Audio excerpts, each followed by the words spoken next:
Hi guys, welcome to the channel. In today's video, I'm going to show you how you can use CapCut board template on TikTok. Before getting into this video, must subscribe to our YouTube channel and click on the bell icon. So the first step you simply need to do is to open TikTok application, and then you need to click on find friends on the top and search for board meme template.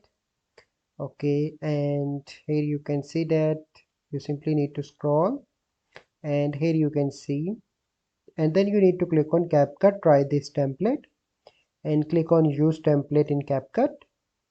And now here you can see in the right bottom corner, click on use template, and after that you are able to use this template and add any video in that. So this is the process. I hope you find this video helpful.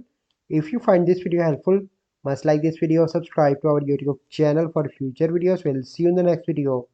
Thank you, have a good day.